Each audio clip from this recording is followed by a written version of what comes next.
प्रिय दर्शकों, एक बार फिर डी के मोटिवेशन यूट्यूब चैनल में आप सभी का स्वागत है। गौ माता ने बताया कि कौन से पाप इंसान को गरीबी की ओर ले जाते हैं। गौ माता की इस अद्भुत और पवित्र कथा को जो भी व्यक्ति ध्यानपूर्वक सुनता है, उसके जीवन से सभी दुख और कष्ट सदा के लिए समाप्त हो जाते हैं। फिर उसे कभी भी गरीबी और समस्याओं का सामना नहीं करना पड़ता। यह कथा आपकी पारिवारिक परेशानियों का समाधान बन सकती है। इसे देखने मात्र से आपके परिवार की सारी समस्याएं दूर हो सकती हैं। क्या आपने कभी सोचा है कि कुछ लोग कड़ी मेहनत करने के बावजूद भी गरीब और दुखी क्यों रहते हैं?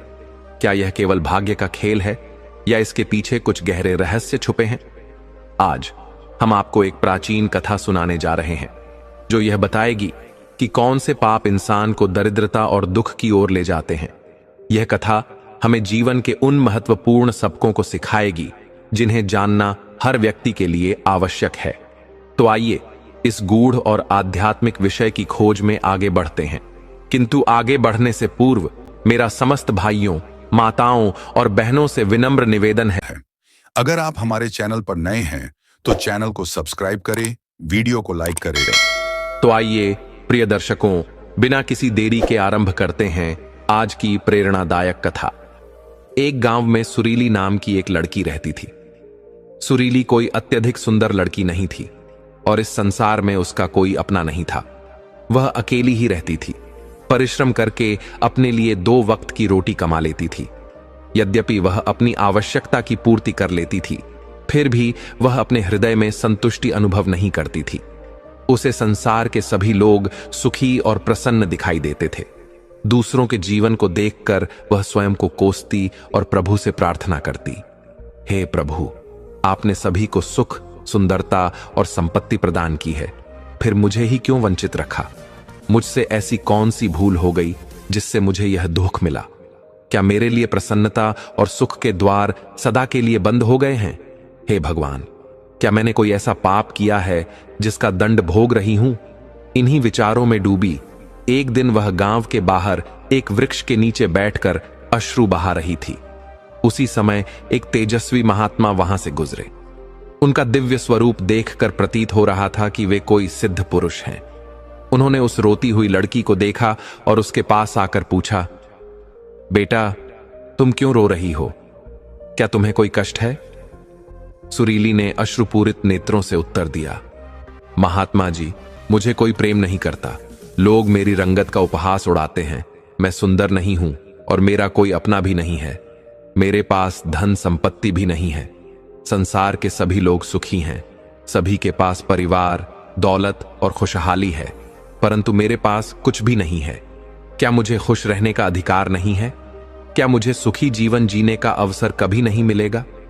महात्मा ने उसकी बात ध्यानपूर्वक सुनी और प्रेम पूर्वक बोले, बेटा, यदि तुम मुझे ऐसे व्यक्ति से मिलवा दो जो अपने जीवन में पूर्णता सुखी है, तो मैं तुम्हें एक ऐसा दिव्य आशीर्वाद दूंगा जिससे तुम न केवल सुंदर हो जाओगी बल्कि तुम्हारा जीवन भी सुखमय बन जाएगा। महात्मा जी की यह बात सुनकर सुरीली का चेहरा प्रसन्नता से खिल उठा। वह आश्चर्यचकित होकर बोली, महात्मा जी, क्या यह सच है? महात्मा बोले, हां बेटा, यह पूर्णतः सत्य है। सुरीली बड़ी उत्साह के साथ बोली, यदि यह सच है तो मैं ऐसे व्यक्ति को जानती हूं जो बहुत सुखी है।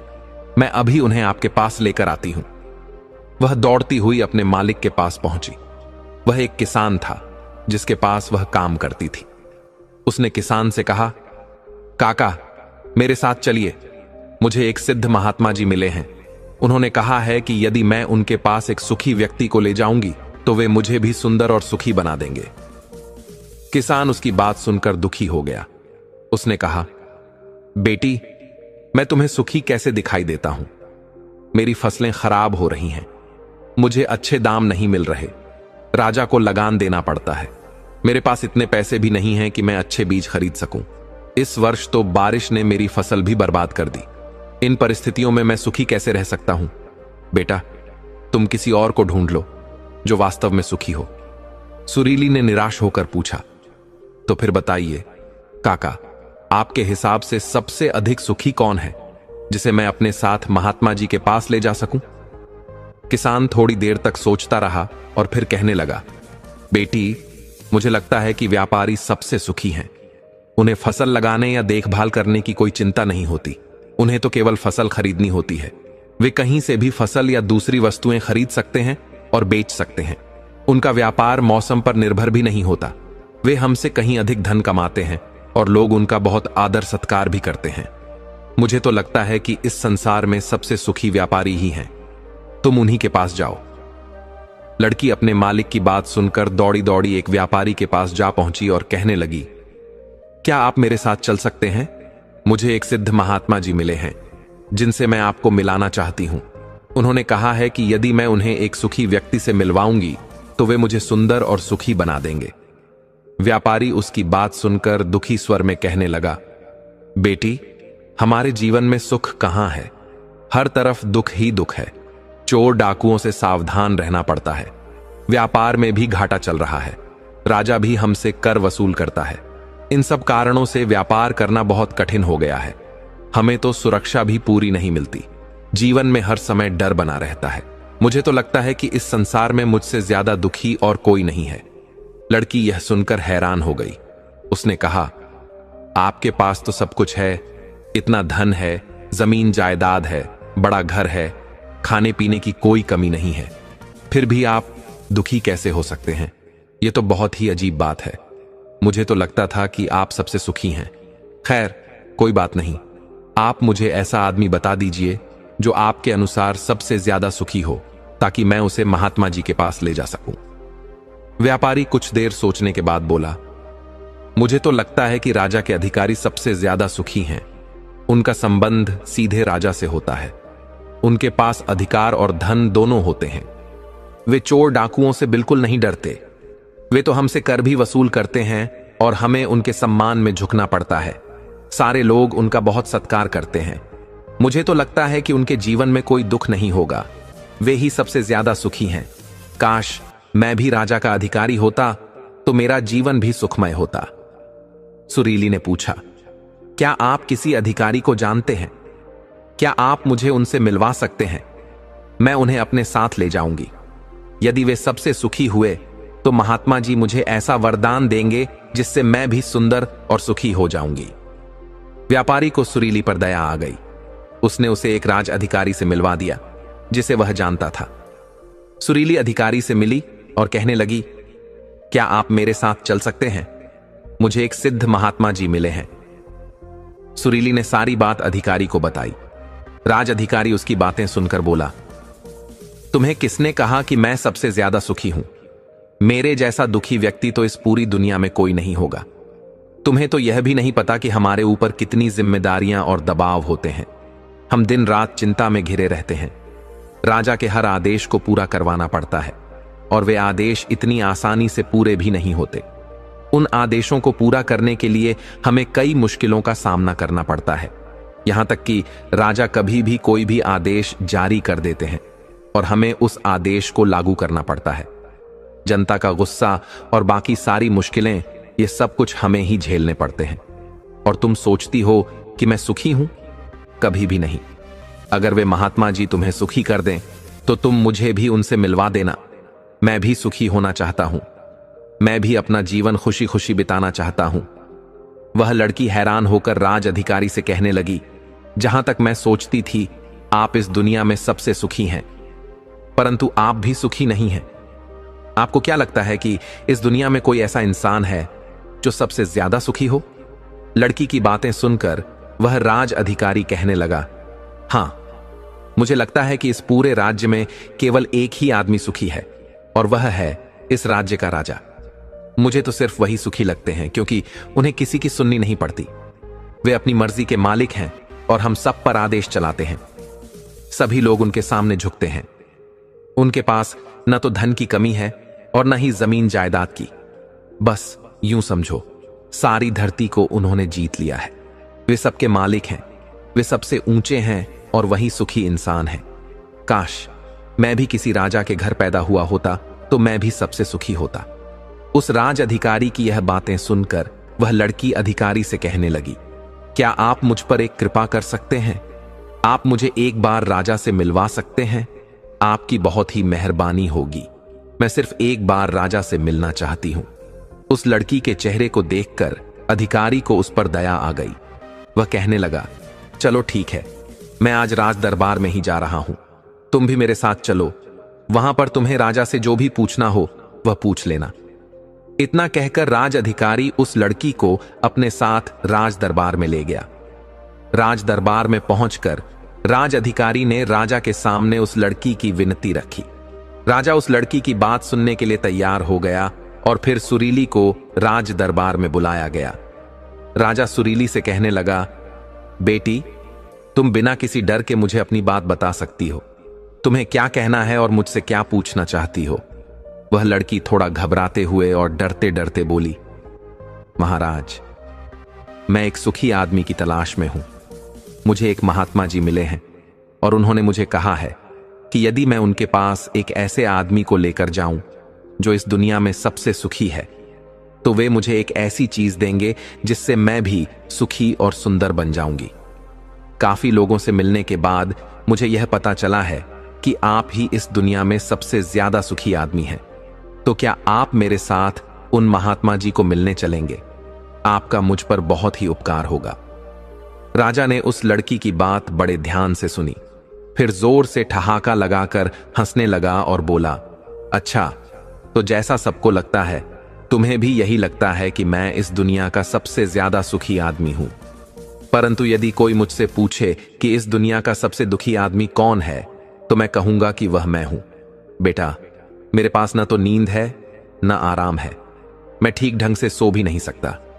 मेरी सुरक्षा में लगे अंगरक्षक हमेशा मेरे आसपास रहते हैं। उनके बिना मैं कहीं जा भी नहीं सकता। जैसे ही कोई आवाज आती है, मेरी नींद टूट जाती है। हमेशा एक डर बना रहता है, क्योंकि मेरे दुश्मन मेरे ही घर में हैं। मुझे यह भी नहीं मालूम कि कौन कहां मुझ पर वार कर सकता है।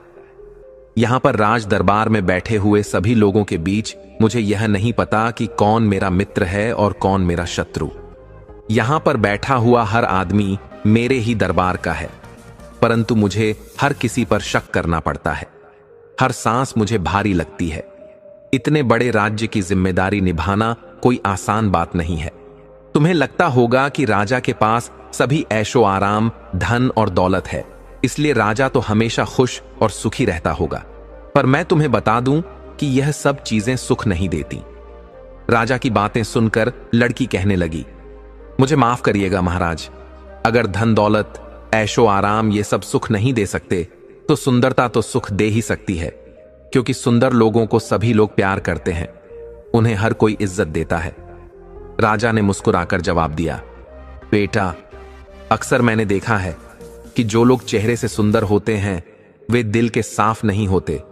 उनके दिल सुंदर नहीं होते। वे लोग तो सिर्फ एक मुखौटा लगाए घूमते हैं। वे दूसरों को यह दिखाते हैं कि वे कितने सुंदर हैं, परंतु समय सबकी सुंदरता छीन लेता है। चेहरे की सुंदरता समय के साथ समाप्त हो जाती है। असली सुंदरता तो मनुष्य के मन में होती है। जो मन से सुंदर है वह हमेशा सुंदर रहता है। तब लड़की कहने लगी, महाराज, आप ही बताइए कि आपके अनुसार इस संसार में सबसे ज्यादा सुखी और सुंदर कौन है? राजा हंसते हुए कहने लगा, मेरे अनुसार तो वह गरीब आदमी सबसे सुखी है, जो 2 वक्त की रोटी कमा लेता है, जिसे कोई चिंता नहीं, कोई बंधन नहीं, जो कहीं भी घूम सकता है, जिसे कुछ भी लुट जाने का डर नहीं, जिसे रात को नींद अच्छी आती है, उसी को मैं सबसे ज्यादा सुखी समझता हूं।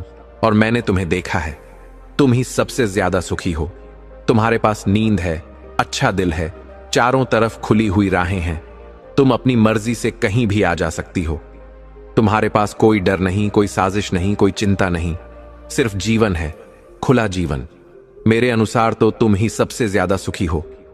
राजा की ये बातें सुनकर लड़की एक बार सोच में पड़ गई। फिर उसे इस बात का एहसास हो गया कि सचमुच वही सबसे ज्यादा सुखी है। अब वह जो भी थी, जैसी भी थी, उसे अपने आप पर गर्व होने लगा। सारा दिन इधर उधर भटकने के बाद अब मानसिक तौर पर वह शांत हो चुकी थी। वह वापस लौटकर उन महात्मा जी के पास आई और कहने लगी, महात्मा जी, जब मैं यहां से गई थी तो मुझे लग रहा था कि मैं ही सबसे ज्यादा दुखी हूं और मैं ही सबसे ज्यादा बदसूरत हूं। पर जैसे जैसे मैं लोगों से मिलती गई, मुझे इस बात का एहसास हो गया कि इस दुनिया में सबसे ज्यादा सुखी इंसान तो मैं ही हूं।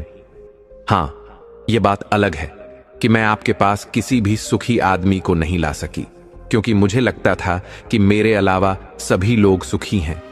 परंतु अब बात बिल्कुल उल्टी हो गई है। मुझे छोड़कर यहां पर सभी दुखी हैं। हर किसी को कोई ना कोई डर है। किसी चीज को खो देने का डर है, कुछ न पाने का डर है, अपना जीवन खुलकर न जी पाने का डर है। इस हिसाब से मैं सबसे ज्यादा सुखी हूं। मैं खुशी से झूम सकती हूं, गा सकती हूं, जहां मेरा मन हो वहां जा सकती हूं।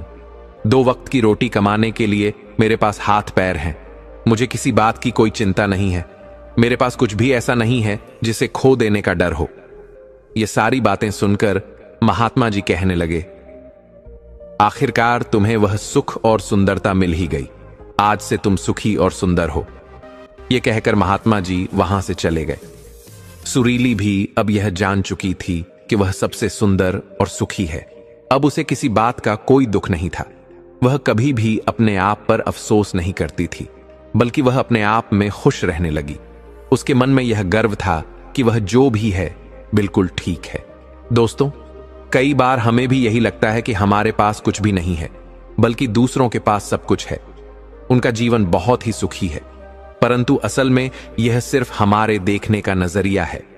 असली सुख तो हमारे अंदर ही है, और वह है संतोष। अगर हम अपने आप से संतुष्ट हैं तो कोई भी दुख हमें डरा नहीं सकता। पर हमारी सबसे बड़ी तकलीफ यही है कि हम अपने आप को नहीं, बल्कि दूसरों को अपने आप से बड़ा देखते हैं। दूसरों को खुश देखकर हमारे अंदर ईर्ष्या पैदा हो जाती है, और हमें लगता है कि हमें छोड़कर सभी लोग खुश हैं। हमें इस बात की तकलीफ होती है कि दूसरों के पास इतना सब कैसे है और क्यों है, और हमारे पास नहीं है। यह सिर्फ हमारी सोच है। जैसा कि राजा ने कहा था कि असल सुख कहीं और नहीं, बल्कि हमारे अंदर ही है। हमारे पास जो भी है, अगर हम उसमें संतुष्ट रहें तो कोई भी दुख हमें परेशान नहीं कर सकता।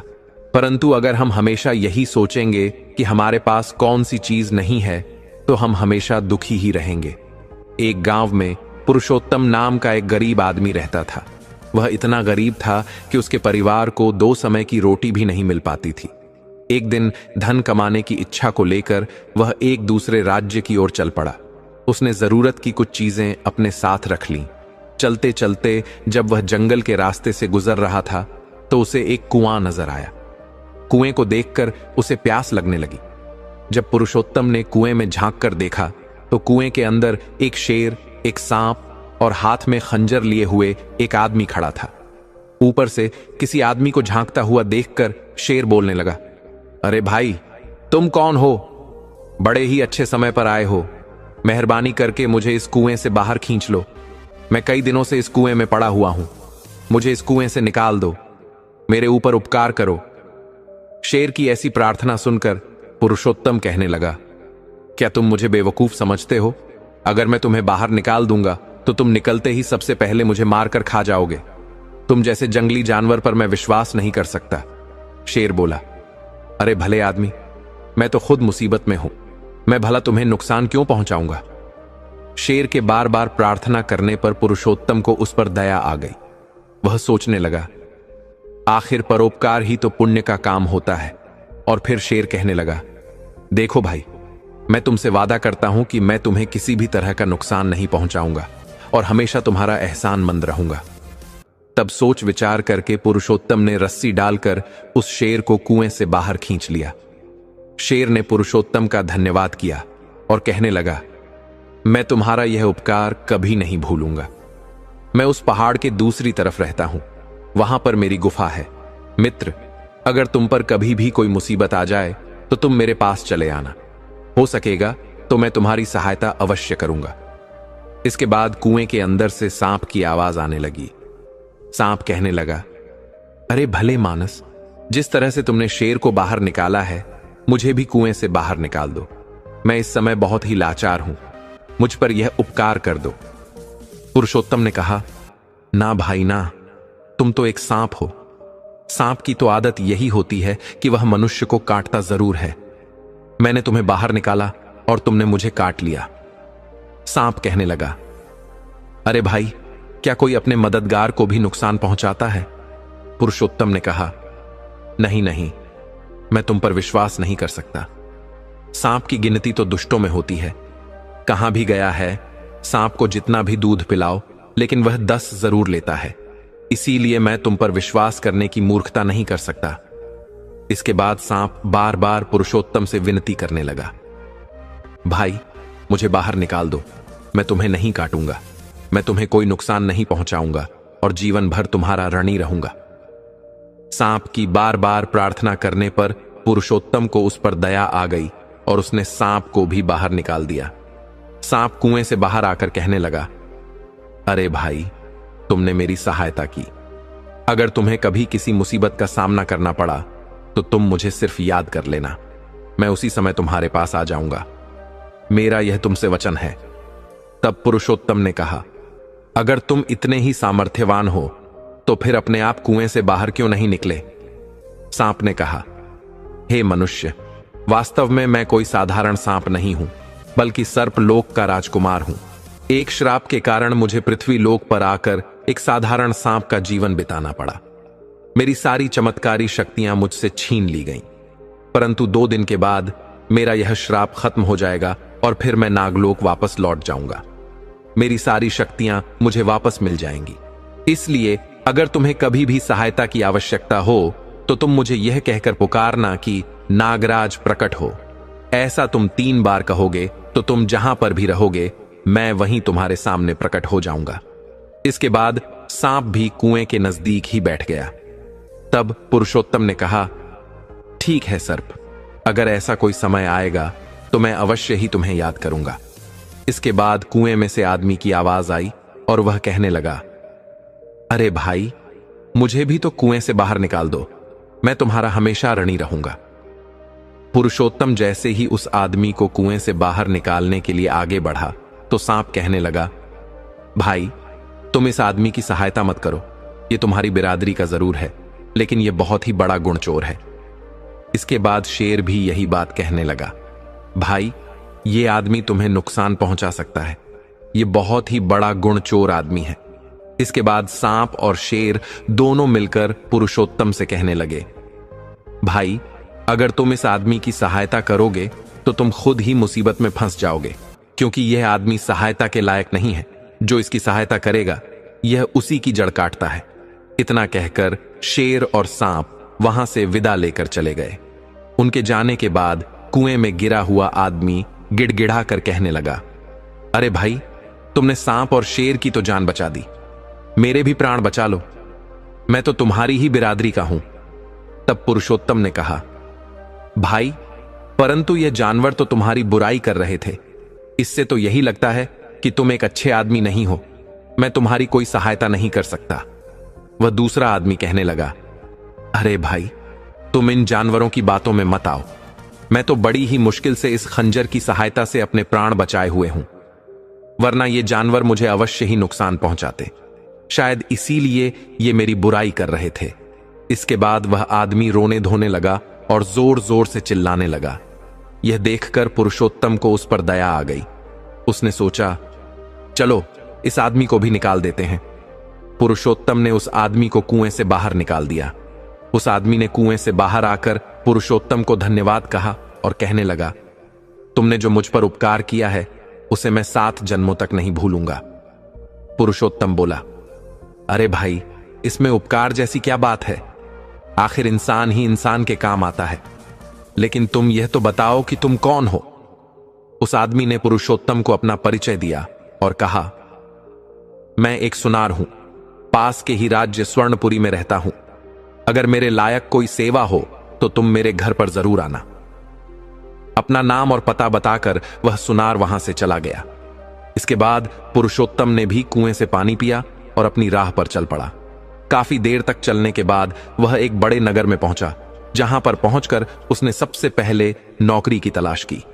वह एक सेठ की दुकान पर गया और उनसे कहने लगा, सेठ जी, क्या मेरे लायक कोई काम है आपके पास? सेठ ने कहा, नहीं भाई, अभी तो यहां पर कोई जगह खाली नहीं है। इस तरह से पुरुषोत्तम वहां पर कई दुकानों पर घूमा, परंतु उसे कोई भी काम न मिला। आखिरकार बेचारा गरीब पुरुषोत्तम निराश होकर वहां से लौट आया। इसके बाद खूब भाग दौड़ करने के बाद भी तकदीर ने उसका साथ नहीं दिया। अब पुरुषोत्तम सोचने लगा, मैं अपनी पत्नी और बच्चों के सामने क्या मुंह लेकर जाऊंगा। मुझ जैसे बदनसीब को तो आत्महत्या ही कर लेनी चाहिए। इस तरह से हताश होकर गरीब पुरुषोत्तम आत्महत्या करने के बारे में सोचने लगा। लेकिन तभी उसके मन में सांप और शेर की बात याद आई। उन लोगों ने बुरे समय में उसकी सहायता करने का वचन दिया था।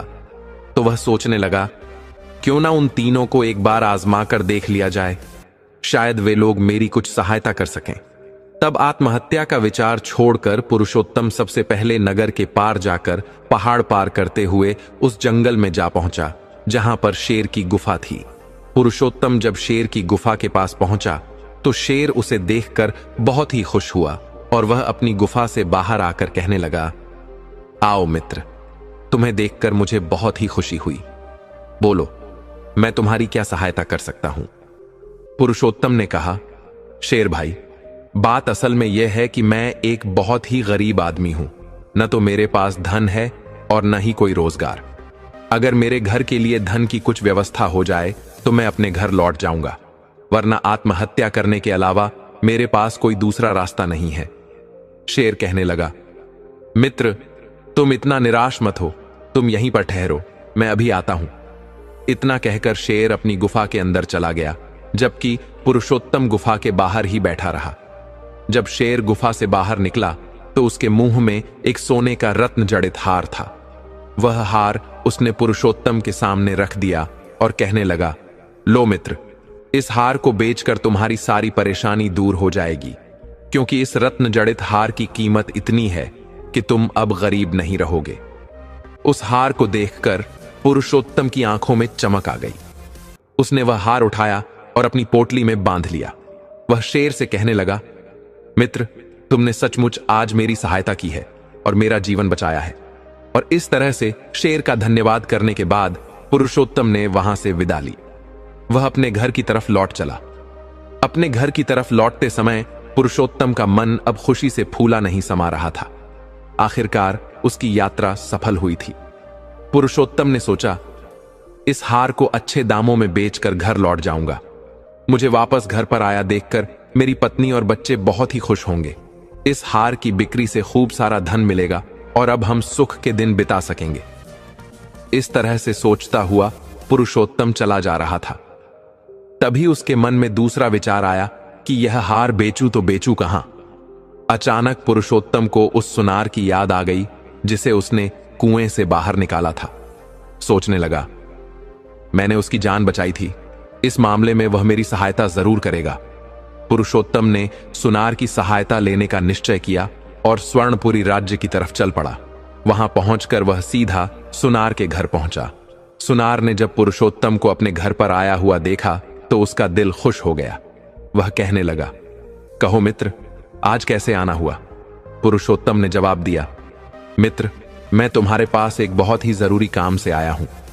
हां मित्र, कहो, मैं किस प्रकार से तुम्हारी सहायता कर सकता हूं। अरे भाई, मेरे पास एक हार है और मैं चाहता हूं कि तुम अच्छे दामों पर इस हार को बिकवा दो। इतना कहकर पुरुषोत्तम ने वह हार निकालकर सुनार को दिखाया। हार को देखते ही सुनार सोचने लगा, यह इतना कीमती हार भला इस गरीब पुरुषोत्तम के पास कहां से आया। यह तो राजकुमार का हार है और राजकुमार शिकार पर जाने के बाद आज तक वापस नहीं लौटा, और यह हार तो मैंने ही राजकुमार को बनाकर दिया था।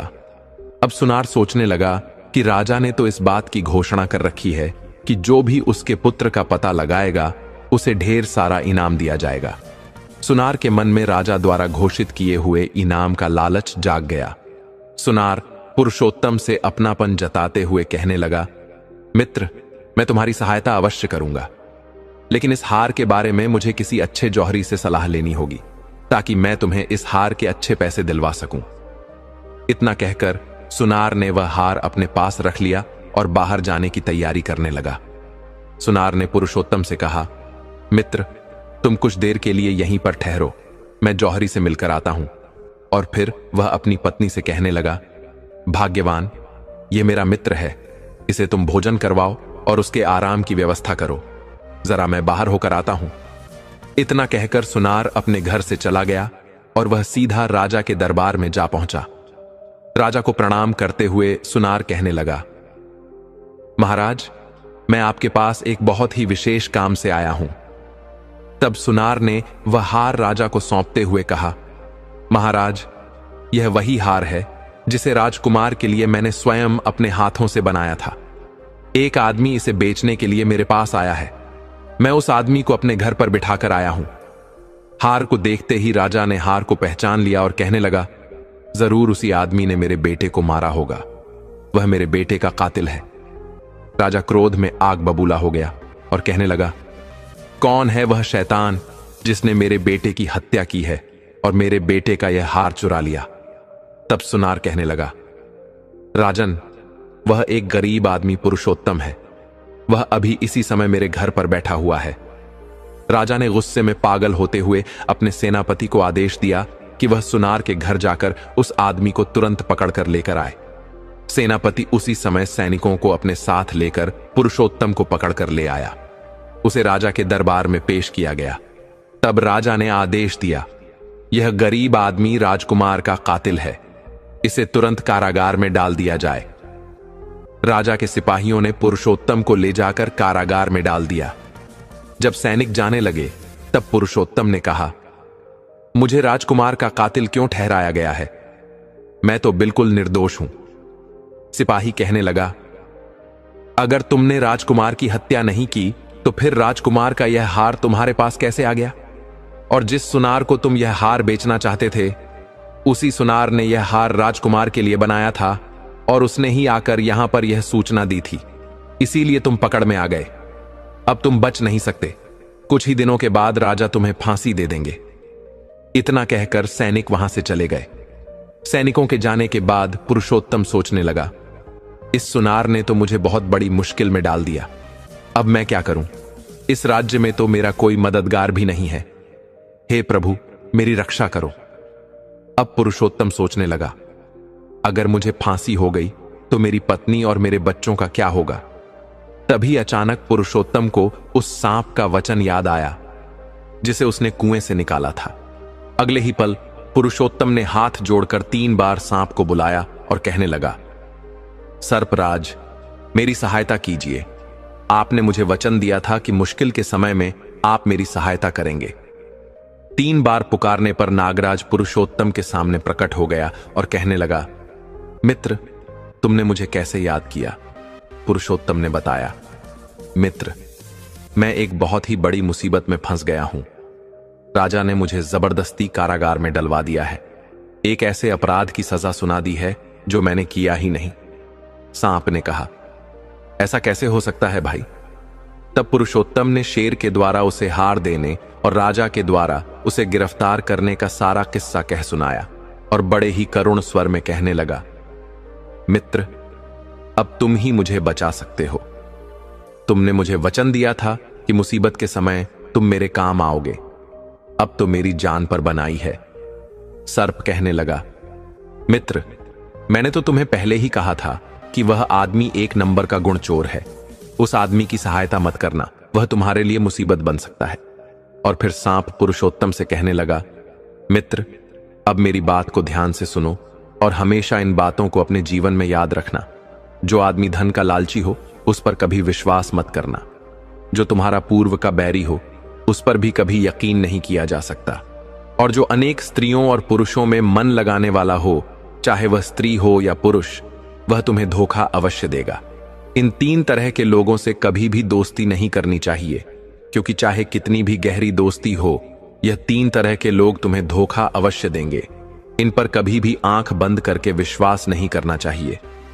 अब तुमने मुझे सहायता के लिए बुलाया है तो मैं तुम्हारी सहायता अवश्य करूंगा। और वह कहने लगा, मैंने एक उपाय सोच लिया है।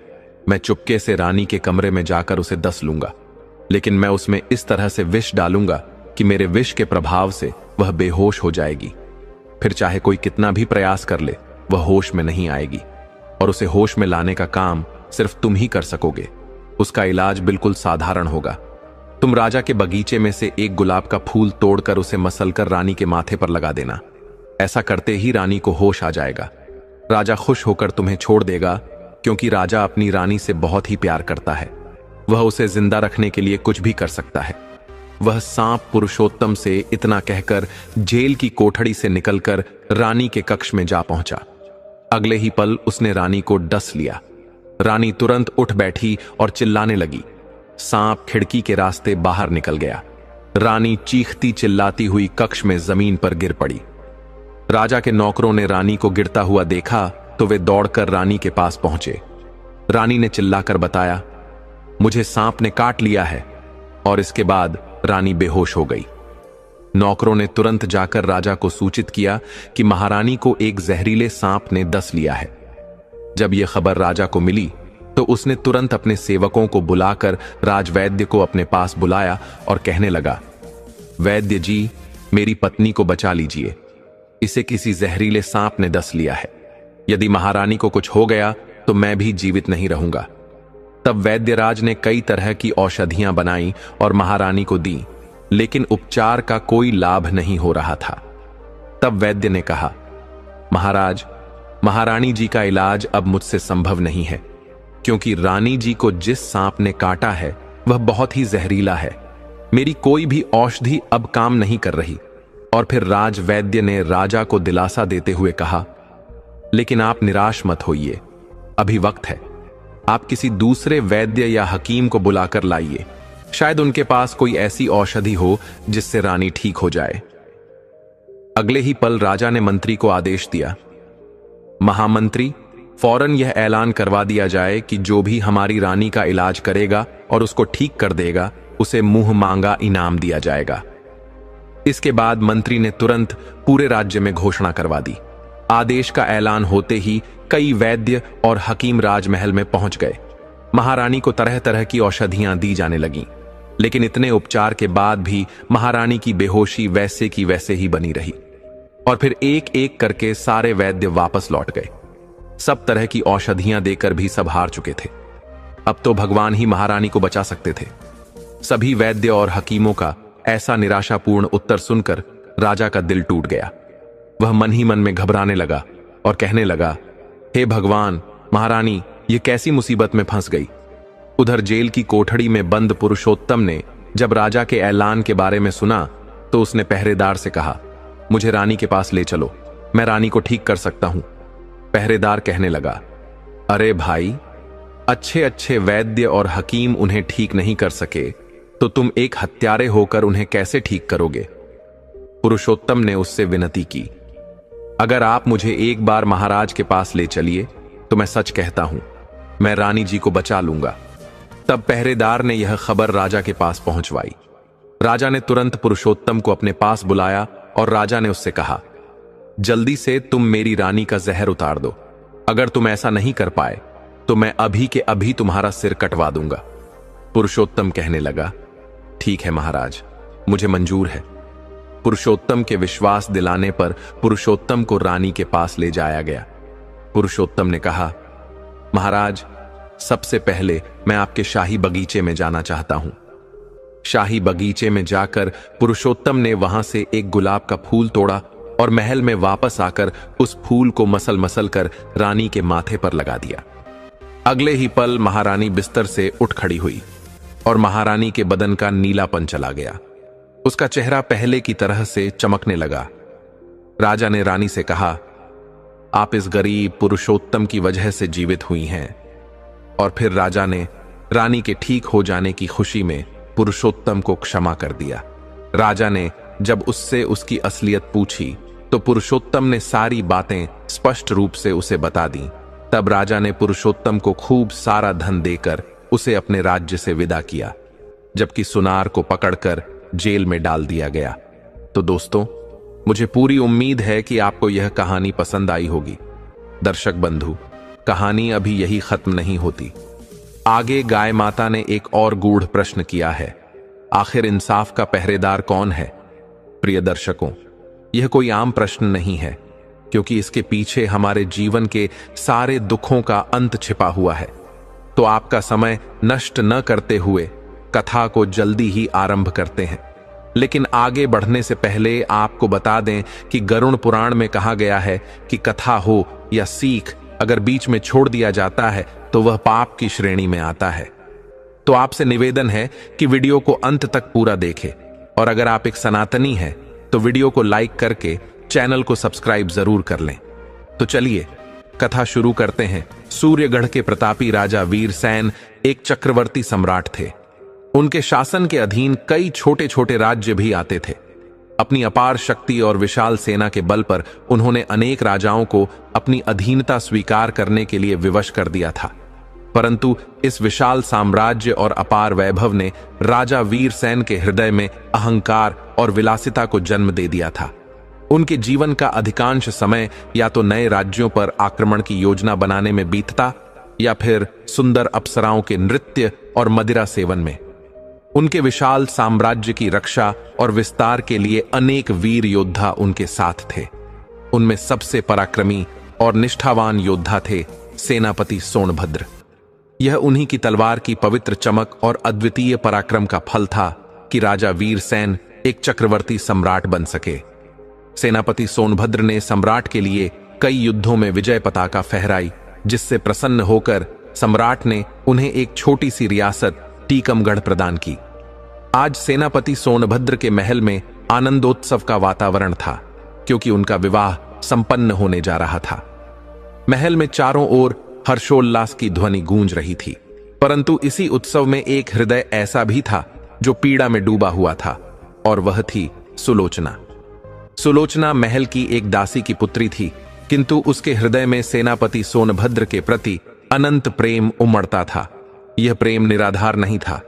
सुलोचना और सोनभद्र ने बाल्यकाल में साथ खेलते, हंसते, गाते और भोजन करते समय बिताया था। इन मधुर स्मृतियों के सहारे सुलोचना ने किशोरावस्था में ही अपने हृदय में विवाह के स्वप्न सजा लिए थे, परंतु विधि के विधान ने उसे यह सुख न दिया। एक दासी की पुत्री होने के कारण सुलोचना का विवाह सेनापति से संभव न था। सेनापति ने अपने माता पिता की आज्ञा का पालन करते हुए एक राजकन्या से विवाह करने का निर्णय लिया। आज जब सेनापति के विवाह की धूमधाम थी, तब सुलोचना का मन एकाकीपन और पीड़ा की ज्वाला में जल रहा था। वह यद्यपि एक दासी की पुत्री थी, किंतु उसकी सुंदरता अप्सराओं को भी लज्जित कर देती थी। नृत्य और संगीत में उसकी दक्षता देवताओं को भी मोहित कर सकती थी। इधर सेनापति विवाह के पवित्र बंधन में बंध रहे थे, और उधर सुलोचना का मन वेदना की अग्नि में तप रहा था। सम्राट वीरसेन को भी इस शुभ विवाह का आमंत्रण दिया गया था, किंतु उनका अहंकार और विलासिता उन्हें राजधानी सूर्यगढ़ से बाहर ले जाने को तैयार न हुए। विवाह के पश्चात सेनापति सोनभद्र अपनी नवविवाहित पत्नी को लेकर राजधानी पहुंचे और सम्राट के दर्शन किए। सम्राट ने उनके सम्मान में शाही भोज का आयोजन किया। अगले ही दिन सेनापति अपनी पत्नी के साथ टीकमगढ़ लौट आए। सब कुछ शांति से चल रहा था, किंतु सुलोचना के हृदय में असंतोष और वेदना का ज्वालामुखी फूटने को तैयार था। अब उसका प्रेम नफरत में परिवर्तित हो चुका था। वह सोचने लगी, कैसे भुला दिया सेनापति ने हमारे बचपन का स्नेह। मैं तो दिन रात उन्हीं का नाम जपती रही, पर उन्होंने तो किसी और से विवाह कर लिया। अब सुलोचना के मन में प्रतिशोध की अग्नि धधकने लगी थी। उसी रात वह बिना किसी को बताए चुपचाप टीकमगढ़ महल छोड़कर निकल पड़ी। प्रातःकाल सुलोचना की माता ने जब अपनी पुत्री को महल में नहीं पाया, तो उन्होंने यह बात सेनापति सोनभद्र को बताई। यह सुनकर सेनापति अति चिंतित और व्याकुल हो उठा। उधर सुलोचना टीकमगढ़ से निकलकर एक घने वन में जा पहुंची। वहां उसे एक तपस्वी की पवित्र कुटिया दिखाई दी। कुटिया में प्रवेश करने पर उसने देखा कि वहां एक ऋषि और उनकी धर्मपत्नी निवास करते हैं। सुलोचना ने उन तपस्वियों से प्रार्थना की, हे महात्मन, कृपया मुझे कुछ समय के लिए अपनी कुटिया में आश्रय प्रदान करें। ऋषि और उनकी पत्नी ने करुणा भाव से उसकी प्रार्थना स्वीकार कर ली। अब सुलोचना उस पवित्र कुटिया में रहने लगी और सेवा भाव से आर्षि दंपति के कार्यों में हाथ बंटाने लगी। वह जंगल से लकड़ियां इकट्ठा करती, जल का प्रबंध करती और आर्षि की पूजा अर्चना में सहायता करती, परंतु उसके मन में प्रतिशोध की ज्वाला निरंतर जल रही थी और वह मन ही मन बदले की योजना बनाती रहती थी। समय का चक्र चलता रहा और 1 वर्ष पंख लगाकर बीत गया। इस बीच टीकमगढ़ महल में सुलोचना की माता अपनी पुत्री की कोई सूचना न मिलने पर अत्यंत दुखी रहती और अपने भाग्य को कोसती। 1 वर्ष बीत जाने के बाद सुलोचना ने अपनी योजना को पूरी तरह तैयार कर लिया। अब समय आ गया था उस योजना को क्रियान्वित करने का। एक दिन सुलोचना ने आर्षि दंपति से विनम्रता पूर्वक विदा ली और कहा कि वह अब अपने घर लौट रही है। आर्षि और उनकी पत्नी ने उसे आशीर्वाद के साथ विदा किया, किंतु सुलोचना टीकमगढ़ नहीं लौटी। उधर राजधानी सूर्यगढ़ में सम्राट वीरसेन पहले की ही भांति अपने अहंकार और विलासिता में लिप्त था। वह मदिरा और अप्सराओं के मोह में डूबा हुआ था। तभी एक दासी ने आकर सूचना दी, महामहिम, एक युवती आपसे भेंट करना चाहती है। सम्राट ने आदेश दिया उसे तुरंत हमारे समक्ष लाया जाए। जब वह युवती सम्राट के सम्मुख उपस्थित हुई तो उसकी अनुपम सुंदरता देखकर सम्राट मोहित हो गया। वह युवती और कोई नहीं बल्कि दासी पुत्री सुलोचना थी। सुलोचना की दिव्य आभा और मनोहर नृत्य ने विलासी सम्राट वीरसेन के मन को वशीभूत कर लिया। अब वह सुलोचना के प्रेम में बंध चुका था। सुलोचना सूर्यगढ़ महल में रहने लगी और अपनी कला व रूप से सम्राट का मन बहलाने लगी। सम्राट का हृदय अब पूरी तरह सुलोचना के प्रेम पाश में बंध चुका था। एक दिन मदिरा के प्रभाव में उसने सुलोचना से कहा, हे सुलोचना, मैं तुम्हारा इस हद तक दीवाना हो चुका हूं कि मैं तुम्हें अपनी रानी बनाना चाहता हूं। मेरे महल में तुम ही मेरी महारानी बनोगी। यह सुनकर सुलोचना ने देखा कि सम्राट अब उसके पूर्ण वश में आ चुका है। उसने प्रस्ताव रखा, हे सम्राट, यदि आप मुझे अपना बनाना चाहते हैं तो मुझे सोनभद्र का शीश भेंट कर दीजिए, तब मैं आपकी दासी बनकर रहूंगी। सम्राट, जो पहले ही उसकी सुंदरता का दीवाना था, तुरंत तैयार हो गया और बोला, मेरे लिए सोनभद्र जैसे कई योद्धा हैं, परंतु तुम्हारे जैसी परम सुंदरी इस पृथ्वी पर दूसरी नहीं है। सम्राट ने सुलोचना के लिए एक भव्य महल की व्यवस्था की और 3 दिन बाद अपनी विशाल सेना के साथ टीकमगढ़ की ओर कूच किया। टीकमगढ़ महल को चारों ओर से घेर लिया गया और सेनापति सोनभद्र को संदेश भेजा गया कि वह बिना विरोध आत्मसमर्पण कर दे। यदि उसने आत्मसमर्पण नहीं किया तो टीकमगढ़ में रक्त की नदियां बह जाएंगी। सेनापति यह सुनकर हैरान रह गया। वह जानता था कि सम्राट के विशाल सैन्य बल के सामने खड़े होना असंभव है। अपने नगर और परिवार की रक्षा के लिए उसने आत्मसमर्पण का निर्णय लिया। उसकी पत्नी ने उसे समझाने का प्रयास किया, किंतु सोनभद्र ने कहा, यदि मेरे समर्पण से सबकी रक्षा होती है तो यही उचित है। 2 दिन की व्यथा के बाद सेनापति ने समर्पण कर दिया। उसे गिरफ्तार कर कारागार में डाल दिया गया, किंतु वह अभी तक इस भयंकर षड्यंत्र से अनजान था जो उसके विरुद्ध रचा गया था।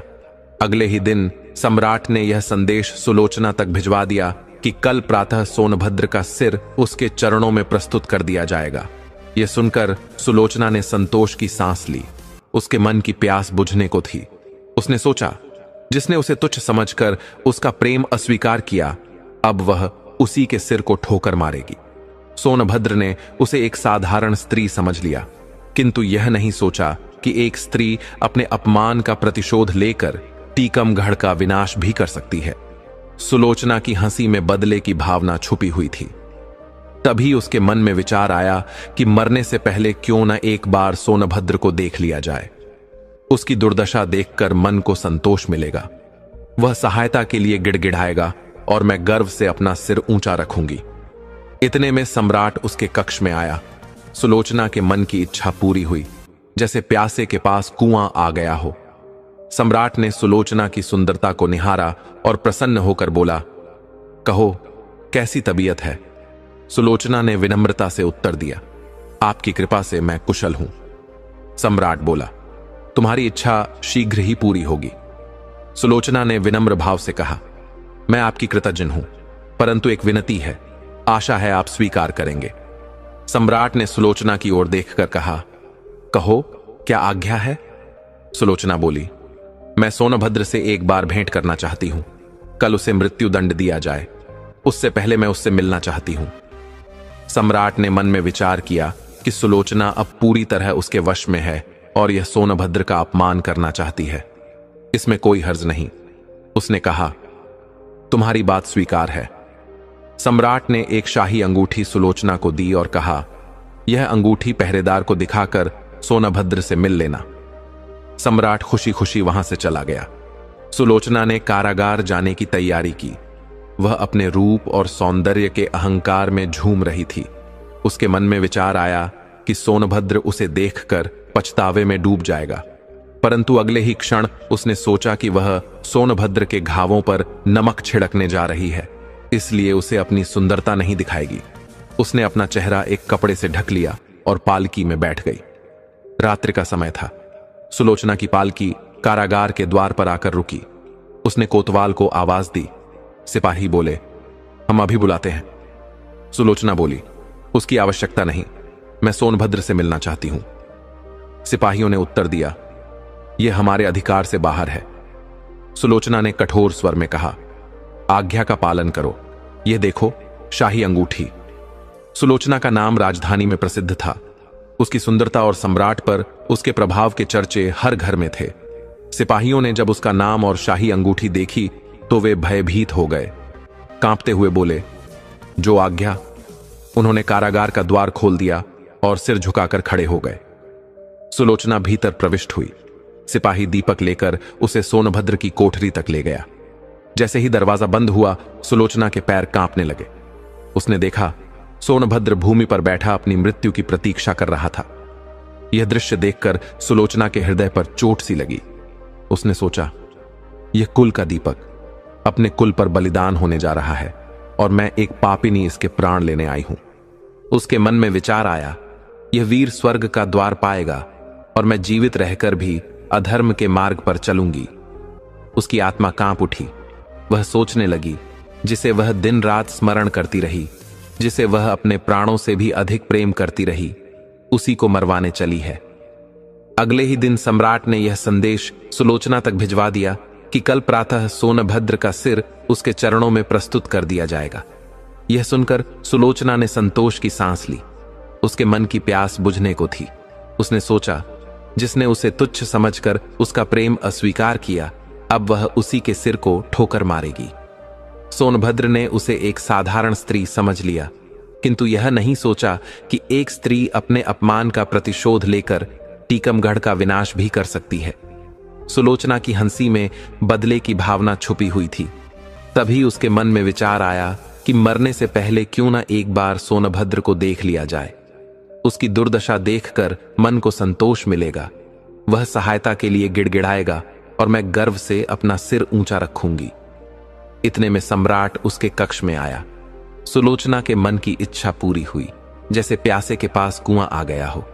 सम्राट ने सुलोचना की सुंदरता को निहारा और प्रसन्न होकर बोला, कहो, कैसी तबीयत है? सुलोचना ने विनम्रता से उत्तर दिया, आपकी कृपा से मैं कुशल हूं।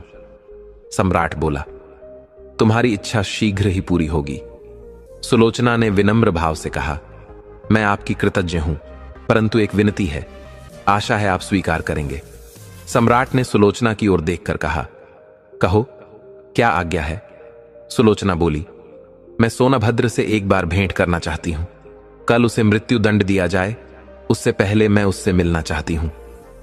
सम्राट ने मन में विचार किया कि सुलोचना अब पूरी तरह उसके वश में है और यह सोनभद्र का अपमान करना चाहती है। इसमें कोई हर्ज नहीं। उसने कहा, तुम्हारी बात स्वीकार है। सम्राट ने एक शाही अंगूठी सुलोचना को दी और कहा, यह अंगूठी पहरेदार को दिखाकर सोनभद्र से मिल लेना। सम्राट खुशी खुशी वहां से चला गया। सुलोचना ने कारागार जाने की तैयारी की। वह अपने रूप और सौंदर्य के अहंकार में झूम रही थी। उसके मन में विचार आया कि सोनभद्र उसे देखकर पछतावे में डूब जाएगा, परंतु अगले ही क्षण उसने सोचा कि वह सोनभद्र के घावों पर नमक छिड़कने जा रही है, इसलिए उसे अपनी सुंदरता नहीं दिखाएगी। उसने अपना चेहरा एक कपड़े से ढक लिया और पालकी में बैठ गई। रात्रि का समय था। सुलोचना की पालकी कारागार के द्वार पर आकर रुकी। उसने कोतवाल को आवाज दी। सिपाही बोले, हम अभी बुलाते हैं। सुलोचना बोली, उसकी आवश्यकता नहीं, मैं सोनभद्र से मिलना चाहती हूं। सिपाहियों ने उत्तर दिया, यह हमारे अधिकार से बाहर है। सुलोचना ने कठोर स्वर में कहा, आज्ञा का पालन करो, ये देखो शाही अंगूठी। सुलोचना का नाम राजधानी में प्रसिद्ध था। उसकी सुंदरता और सम्राट पर उसके प्रभाव के चर्चे हर घर में थे। सिपाहियों ने जब उसका नाम और शाही अंगूठी देखी तो वे भयभीत हो गए। कांपते हुए बोले, जो आज्ञा। उन्होंने कारागार का द्वार खोल दिया और सिर झुकाकर खड़े हो गए। सुलोचना भीतर प्रविष्ट हुई। सिपाही दीपक लेकर उसे सोनभद्र की कोठरी तक ले गया। जैसे ही दरवाजा बंद हुआ, सुलोचना के पैर कांपने लगे। उसने देखा सोनभद्र भूमि पर बैठा अपनी मृत्यु की प्रतीक्षा कर रहा था। यह दृश्य देखकर सुलोचना के हृदय पर चोट सी लगी। उसने सोचा, यह कुल का दीपक अपने कुल पर बलिदान होने जा रहा है और मैं एक पापिनी इसके प्राण लेने आई हूं। उसके मन में विचार आया, यह वीर स्वर्ग का द्वार पाएगा और मैं जीवित रहकर भी अधर्म के मार्ग पर चलूंगी। उसकी आत्मा कांप उठी। वह सोचने लगी, जिसे वह दिन रात स्मरण करती रही, जिसे वह अपने प्राणों से भी अधिक प्रेम करती रही, उसी को मरवाने चली है। सुलोचना की आंखों से आंसुओं की धारा बह निकली। प्रेम की दबी हुई चिंगारी एक बार फिर भड़क उठी। उसका सोया हुआ प्रेम जाग गया। लड़खड़ाते पैरों से वह आगे बढ़ी। सोनभद्र ने सिर उठाकर देखा और समझ गया। उसने पूछा, सुलोचना, ये क्या? आधी रात को तुम यहां क्यों आई हो? सुलोचना की आंखों में आंसू भर आए, लेकिन उसने उन्हें पी लिया। आज उसे एहसास हो गया था कि वह कितनी गिर चुकी थी। संभल कर बोली, कुछ मांगने आई हूं। सोनभद्र ने कहा, कहो, क्या मांगती हो? मैं देने को तैयार हूं। सुलोचना फूट फूट कर रोने लगी और बोली, तुमने एक बार मेरा दिल तोड़ा था, परंतु आज जो मैं मांगूंगी वह तुम्हें देना ही होगा। बोलो, वचन देते हो? सोनभद्र को हैरानी हुई। उसने सोचा, शायद यह अपने की पर शर्मिंदा है। गंभीरता से बोला, कहो, क्या चाहती हो? सुलोचना ने विनती करते हुए कहा, मेरे वस्त्र पहन लो और यहां से निकल जाओ। यह नकाब चेहरे पर लगा लेना, वैसे भी सिपाही नजर उठाकर तुम्हारी ओर नहीं देखेंगे। सोनभद्र ने घृणा से मुंह फेर लिया और बोला, मैं एक क्षत्रिय हूं, कायर नहीं। सुलोचना बोली, तुम मेरे कारण इस मुसीबत में फंसे हो। जब तक मैं तुम्हें यहां से निकाल नहीं दूंगी, मुझे शांति नहीं मिलेगी। तुमने मुझे वचन दिया है कि मैं जो मांगूंगी वह तुम दोगे। मैंने पाप किया है, उसका प्रायश्चित करने दो। औरत का अंतिम शस्त्र उसका रोना होता है। जहां सारे उपाय विफल हो जाते हैं, वहां यह युक्ति काम आ जाती है। सुलोचना का रोना देखकर सोनभद्र नरम पड़ गया। उसने कहा, यदि मैं यहां से निकल गया तो मेरी मुसीबत तुम पर आ जाएगी। सुलोचना ने उत्तर दिया, तुम मेरी चिंता मत करो, मुझे कुछ नहीं होगा। मैं सुबह आराम से यहां से निकल जाऊंगी। सुलोचना ने यह झूठ अपने लिए नहीं, बल्कि सोनभद्र के लिए बोला था। सोनभद्र ने विवश होकर सुलोचना का प्रस्ताव स्वीकार कर लिया। सुलोचना ने वह अंगूठी सोनभद्र को दी और कहा, यह सैनिकों को दिखा देना। दोनों ने वस्त्र बदल लिए। सोनभद्र सुलोचना के वस्त्र पहनकर कैद खाने से निकल गया। सिपाहियों ने आंख उठाकर भी उसकी ओर नहीं देखा। इधर सुलोचना चुपचाप कंबल लपेटकर लेट गई। कुछ देर बाद कोठरी का दरवाजा खुला। दीपक बुझ चुका था। जल्लाद हाथ में तलवार लिए अंदर आया। अंधेरे में उसने देखा कि कैदी सो रहा है। उसने कंबल हटाया और सुलोचना के गले पर छुरी फेर दी। सुलोचना, जिसकी मृत्यु का आनंद मनाने का स्वप्न देखा था, उसी के लिए उसने अपने प्राणों का बलिदान कर दिया। प्रेम के खेल निराले होते हैं। पिछले पहर का समय था। उषा की पहली किरण आकाश में फूट पड़ी। जल्लाद सिर को पोटली में लपेटे हुए सम्राट के सामने पहुंचा। उसने कहा, सोनभद्र का सिर हाजिर है महाराज। सम्राट ने कहा, कपड़ा हटाओ। जल्लाद ने कपड़ा हटाया। एक बिजली कौंध गई। सम्राट के होश उड़ गए। यह सोनभद्र का नहीं, बल्कि सुलोचना का सिर था। सम्राट बहुत हताश हुआ। सुलोचना के बदले का यह दृश्य हृदय भेद देने वाला था। जब यह समाचार टीकमगढ़ पहुंचा तो सभी अत्यंत दुखी हुए। सोनभद्र कई दिनों तक रोते रहे। टीकमगढ़ महल में ही एक मंदिर बनवाकर उस पर सुलोचना का नाम लिखवा दिया गया। आने वाले कई वर्षों तक यह घटना पश्चाताप और बलिदान की अमर गाथा बन गई। जिला बनारस में बीरा नाम का एक गांव था। वहां एक विधवा वृद्धा भूगी रहती थी। उसका कोई संतान नहीं था। उसके पास एक धुर भी जमीन नहीं थी और न ही रहने के लिए घर था। उसके जीवन का एकमात्र सहारा उसका भाड़ था, जिस पर वह गांव वालों का अनाज भूना करती थी। गांव के लोग दिन में एक बार भोजन करते थे, इसीलिए भूगी के भाड़ पर भीड़ लगी रहती थी। जो कुछ भी कमाती उसी से उसका गुजारा चलता। वह अपनी झोपड़ी में एक कोने में पड़ी रहती। वह प्रातः उठती और सूखी पत्तियां बटोर कर लाती। दोपहर बाद उसका भाड़ जलता, लेकिन एकादशी या पूर्णिमा के दिन जब घरों में आग नहीं जलती तब भूगी को भूखे ही सोना पड़ता।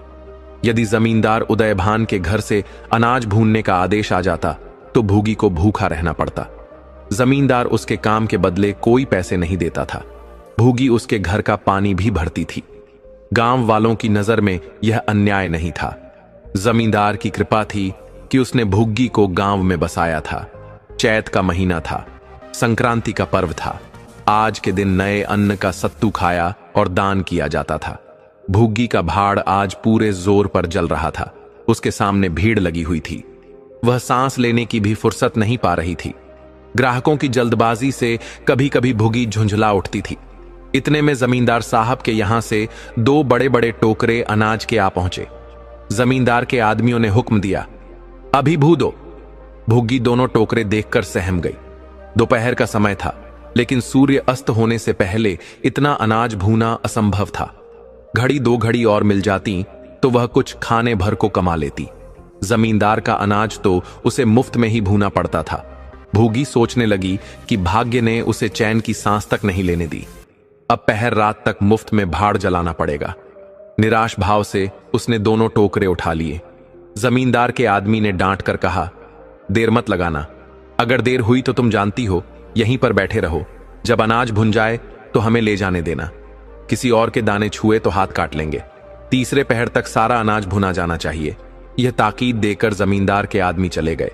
भुग्गी अनाज भूनने लगी, लेकिन मन भर अनाज भूनना कोई हंसी खेल तो नहीं था। बीच बीच में भाड़ भी झोंकना पड़ता था। तीसरा पहर हो गया और काम अभी आधा भी न हुआ था। बुढ़िया को भय था कि जमींदार के आदमी आते ही होंगे और आते ही गालियां देंगे, मारेंगे। उसने तेजी से हाथ चलाना शुरू किया। रास्ते की ओर ताकती और बालू नाद में छोड़ती जाती, यहां तक कि बालू ठंडी हो जाती। उसे समझ में नहीं आता था कि क्या करे। ना तो भूनना बनता था और ना ही छोड़ना। वह सोचने लगी, यह कैसी विपत्ति आ पड़ी है। जमींदार कौन सा उसे रोटियां देता है, कौन सा उसका आंसू पोंछता है। वह अपना खून जलाती है, तब जाकर दाना मिलता है। लेकिन जमींदार के आदमी हमेशा खोपड़ी पर सवार रहते हैं। यह इसलिए कि उनकी 4 अंगुल धरती पर उसका गुजारा हो रहा है। क्या इतनी सी जमीन का इतना मोल है? ऐसे कितने ही टुकड़े गांव में बिना किसी काम के पड़े हैं। वहां तो केसर नहीं उपजती। फिर मुझी पर क्यों यह 8 पहर धौंस रहती है? यदि कोई सहारा होता तो यह सब सहना न पड़ता। भूगी इन्हीं विचारों में डूबी हुई थी कि जमींदार के आदमी वहां पहुंच गए। कड़क आवाज में बोले, क्यों री, दाने भुन गए क्या? भूगी ने निडर होकर कहा, भून रही हूं, देखते नहीं हो? सारा दिन बीत गया और तुमसे इतना सा अनाज भी ना भुना गया। यह तुम दाना भून रही हो या उसे चौपट कर रही हो? ये तो बिल्कुल सेवड़े हैं। इनका सत कैसे बनेगा? हमारा सत्यानाश कर दिया। देख तो आज जमींदार जी तेरी क्या गति करते हैं। इस घटना का परिणाम यह हुआ कि उसी रात भाड़ को खोद डाला गया। अभागिन बुढ़िया अब बेसहारा हो गई थी। भुग्गी को अब रोटियों का कोई सहारा ना रहा। गांव वालों को भी भाड़ के उजड़ने से बहुत कष्ट हुआ। लोगों ने जाकर जमींदार से कहा कि बुढ़िया को भाड़ जलाने की आज्ञा दे दी जाए, लेकिन जमींदार ने ध्यान नहीं दिया। वह अपना रोब घटाना नहीं चाहता था। बुढ़िया से कुछ शुभ चिंतकों ने अनुरोध किया कि वह किसी दूसरे गांव में क्यों नहीं बस जाती, लेकिन बुढ़िया का हृदय इस प्रस्ताव को स्वीकार न कर सका। उसने अपने 50 वर्ष इसी गांव में बिताए थे। यहां के एक एक पेड़ और पत्ते से उसे प्रेम हो गया था। जीवन के सुख दुख इसी गांव में भोगे थे। अब अंतिम समय में वह इसे कैसे छोड़ दे, ये कल्पना आते ही वह दुखी हो जाती। दूसरे गांव के सुख से यहां का दुख भी उसे प्यारा था। इसी प्रकार 1 महीना गुजर गया। प्रातःकाल का समय था। जमींदार उदयभान अपने 2-3 आदमियों के साथ लगान वसूल करने जा रहे थे। उन्हें अपने कारिंदों पर विश्वास नहीं था। जब वह बुढ़िया के भाड़ के पास से निकले तो उन्होंने भाड़ की ओर देखा और उनके तन बदन में आग सी लग गई। बुढ़िया अपने भाड़ को फिर से तैयार कर रही थी। बड़ी ही लगन से वह उस पर मिट्टी के लोंदे जमा रही थी। ऐसा प्रतीत हो रहा था जैसे उसने यह काम रात के पिछले पहर से ही आरंभ कर दिया था। वह सूर्य उदय होने से पहले इसे पूरा कर लेना चाहती थी। उसके मन में लेश मात्र भी संदेह न था कि वह जमींदार के विरुद्ध कोई अन्याय कर रही है। उसे काम में मग्न देखकर जमींदार उदय भान ने गरज कर पूछा, किसके आदेश से यह कर रही है? भूग्गी ने हक्का बक्का होकर देखा। सामने जमींदार महोदय खड़े थे। उदय भान ने फिर पूछा, किसके हुक्म से इसे बना रही है? भूग्गी ने कांपते स्वर में कहा, सब लोगों ने कहा कि बना लो, इसलिए बना रही हूं। जमींदार ने क्रोध में कहा, मैं अभी इसे खुद वार डालूंगा। यह कहकर उसने भाड़ को एक ठोकर मारी। गिल्ली मिट्टी सब बिखर गए। दूसरी ठोकर नांद पर चलाई तो बुढ़िया सामने आ गई और ठोकर उसकी कमर पर जा लगी। अब बुढ़िया को क्रोध आया। उसने कमर सहलाते हुए कहा, महाराज, तुम्हें आदमी का डर ना हो तो भगवान का ही डर करो। मुझे इस तरह उजाड़ कर क्या पाओगे? क्या इस 4 उंगली धरती में सोना निकल आएगा? मैं तुम्हारे भले के लिए कहती हूं कि गरीब की हाय मत लो, मेरा रोआं रोआं दुखी मत करो। जमींदार ने गरज कर कहा, अब तो यहां फिर से भाड़ न बनेगा। भूगी बोली, भाड़ न बनाऊंगी तो खाऊंगी क्या? क्या तुम्हारे पेट का ठेका मैंने लिया है? मैं तुम्हारे घर का पानी भी तो भरती हूं। जमींदार बोला, गांव में रहना है तो मेरा काम भी करना पड़ेगा। भूगी ने उत्तर दिया, काम तो तभी करूंगी जब भाड़ बनाऊंगी। जमींदार ने गरज कर कहा, गांव में रहने के नाते अगर मेरा काम नहीं कर सकती तो फिर गांव छोड़कर निकल जा। भूगी बोली, क्यों छोड़कर निकल जाऊं? 12 साल खेत जोतने वाला आसामी काश्तकार हो जाता है। मैं तो इस झोपड़े में बूढ़ी हो गई। मेरे सास ससुर और उनके बाप दादे इसी झोपड़े में रहे हैं। अब इसे यमराज को छोड़कर और कोई मुझसे छीन नहीं सकता। जमींदार ने क्रोध में कहा, अच्छा, तो अब कानून भी सिखाने लगी है? हाथ पैर पड़ती तो मैं तुझे रहने देता, लेकिन अब तुझे निकाल कर ही दम लूंगा। जमींदार ने अपने आदमियों से कहा, जाकर उसकी पत्तियों के ढेर में आग लगा दो, देखें यह भाड़ कैसे बनाती है। जमींदार के आदमियों ने पत्तियों के ढेर में आग लगा दी। एक ही क्षण में वहां हाहाकार मच गया। आग की लपटें आकाश से बातें करने लगीं। भूगी अपने भाड़ के पास उदासीन भाव से खड़ी यह लंका दहन देख रही थी। अचानक उसके मन में न जाने क्या आया। वह तेजी से दौड़ी और उस अग्निकुंड में कूद पड़ी। लोग चारों ओर से दौड़े, लेकिन किसी की हिम्मत न पड़ी कि आग में कूदकर उसे बचा सके। क्षण भर में बुढ़िया का सूखा शरीर अग्नि में समाहित हो गया। उसी समय हवा भी तेज चलने लगी। आग की लपटें पूर्व दिशा की ओर दौड़ पड़ी। भाड़ के पास ही किसानों की कई झोपड़ियां थीं, जो आग की ज्वाला का ग्रास बन गईं। आग की लपटें और आगे बढ़ीं। सामने जमींदार उदय भान के खेत थे, उस पर आग झपट पड़ी। अब गांव में हलचल मच गई। आग बुझाने की तैयारियां होने लगीं, लेकिन पानी के छींटों ने आग पर तेल का काम किया।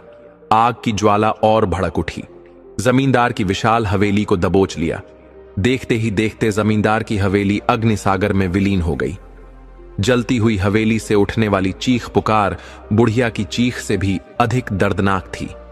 एक गरीब और लाचार बुढ़िया का सर्वनाश करके जमींदार ने स्वयं अपने विनाश को आमंत्रित कर लिया था।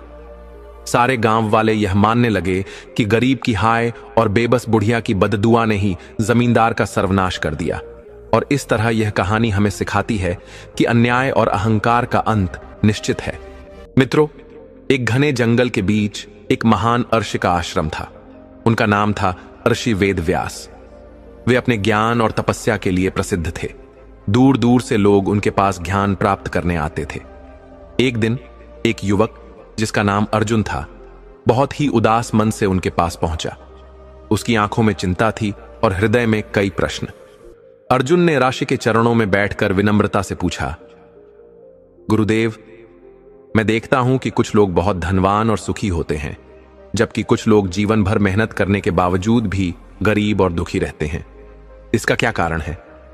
ऋषि वेदव्यास मुस्कुराए और बोले, वत्स, इसका कारण केवल भाग्य नहीं है, बल्कि स्वयं मनुष्य के कर्म और कुछ विशेष पाप होते हैं जो उसे दरिद्रता और दुख की ओर ले जाते हैं। अर्जुन उत्सुकता से बोला, कृपया मुझे बताइए गुरुदेव, वे कौन से पाप हैं? ऋषि वेद व्यास ने अपनी आंखें बंद की, कुछ क्षण ध्यान किया और फिर बोले, वत्स, कुछ विशेष पाप हैं जो मनुष्य को गरीब और दुखी बना देते हैं। वे पाप हैं पहला, आलस्य। जो व्यक्ति मेहनत करने से बचता है वह जीवन में कभी उन्नति नहीं कर सकता। बिना परिश्रम के सफलता नहीं मिलती और यही आलस्य उसे गरीबी की ओर धकेल देता है। दूसरा, अपव्यय। जो व्यक्ति धन का सही उपयोग नहीं करता, उसे व्यर्थ में खर्च करता है, वह धीरे धीरे दरिद्रता की ओर बढ़ता है। धन की रक्षा और उसका सही उपयोग ही संपन्नता का कारण बनता है। तीसरा, अधर्म। धोखा, झूठ, बेईमानी, ये सभी अधर्म के रूप हैं। ऐसा व्यक्ति चाहे कितनी भी संपत्ति अर्जित कर ले, वह अंततः दुख भोगता है और उसकी दौलत भी नष्ट हो जाती है। चौथा, क्रोध और अहंकार। अहंकारी और क्रोधी व्यक्ति न तो अपने मित्र बना पाता है, न ही अपने धन और सम्मान को बचा पाता है। यह पाप उसके पतन का कारण बनते हैं। पांचवा, दान और सेवा का अभाव। जो व्यक्ति अपने धन का एक अंश दान नहीं करता, सेवा नहीं करता, उसका धन टिकता नहीं। सेवा और दान से ही धन पवित्र बनता है और बढ़ता है। अर्जुन ने यह सुनकर अपना सिर झुका लिया। उसने महसूस किया कि उसने भी कई बार इन पापों को किया है। गुरुदेव, मैं समझ गया। मैं इन पापों से बचूंगा और अपने जीवन को सुधारूंगा। आर्षि वेदव्यास ने मुस्कुराकर कहा, वत्स, सच्चा ज्ञान वही है जो जीवन में धारण किया जाए। यदि तुम इन पापों से दूर रहोगे तो सुख और समृद्धि तुम्हारे साथ रहेगी। अर्जुन ने सिर झुकाकर गुरु को प्रणाम किया और संकल्प लिया कि वह सदैव धर्म और सही कर्म के मार्ग पर चलेगा। तो मित्रों, इस कथा से हमें यह सीख मिलती है कि इंसान की गरीबी और दुख का असली कारण उसके अपने कर्म होते हैं। यदि हम आलस्य, अपव्यय, अधर्म, क्रोध और अहंकार से बचें और परिश्रम, सेवा, ईमानदारी और दान को अपनाएं, तो हमारा जीवन सुखमय और समृद्ध बन सकता है। जीवन में सफलता उन्हीं को मिलती है जो सही कर्म और धर्म के मार्ग पर चलते हैं। आप भी इस ज्ञान को अपने जीवन में अपनाएं और अपने भविष्य को उज्जवल बनाएं। अगर आपको यह कथा प्रेरणादायक लगी हो तो इस वीडियो को लाइक करें, अपने विचार कमेंट में साझा करें, हमें सपोर्ट करें ताकि हम आपके लिए ऐसी ही और ज्ञानवर्धक कहानियां और प्रेरणादायक बातें लाते रहें। मिलते हैं अगली कथा में। तब तक के लिए धन्यवाद।